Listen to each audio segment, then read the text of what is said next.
आप सभी श्रोताओं को मेरा नमस्कार। हमने कई बार सुना है कि कोई भी महत्वपूर्ण कार्य करना है तो पहले पंचांग देख लीजिए। तो पंचांग होता क्या है?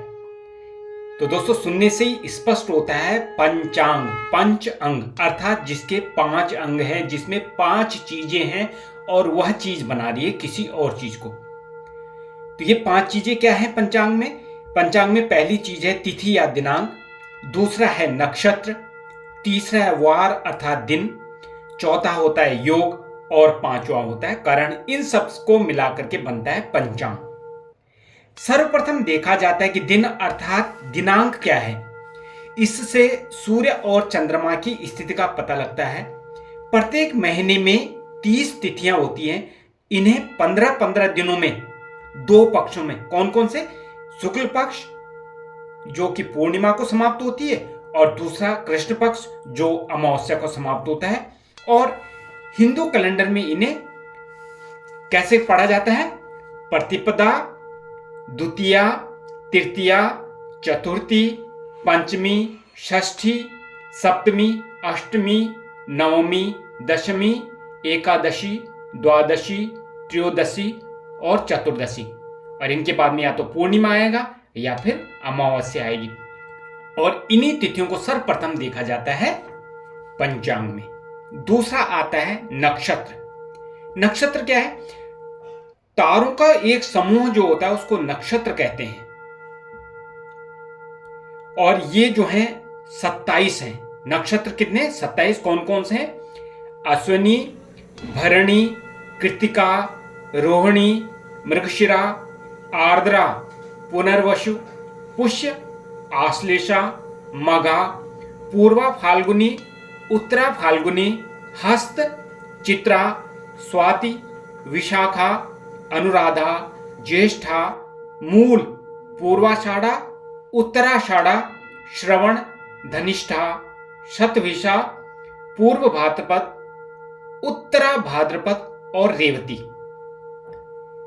इन नक्षत्रों का प्रयोग चंद्रमहल अर्थात चंद्रभाव के लिए किया जाता है। और ये जो चंद्र नक्षत्र हैं ये व्यक्ति के जीवन की परिवर्तनशील तरीके से भविष्यवाणी करने में सहायक होता है। अब आगे चलते वार। आपने सुनेंगे वार, सोमवार, मंगलवार। तो ये हमारे 7 वार हैं।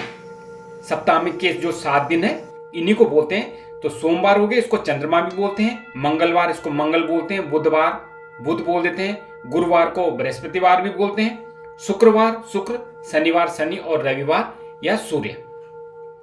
ये सभी 7 दिन या वार ग्रहों नक्षत्रों से जुड़े होते हैं और कार्य को किस वार में या किस दिन में करना है इसी के लिए महत्वपूर्ण भूमिका निभाते हैं और लाभदायक होते हैं। इसी में ये मदद करते हैं।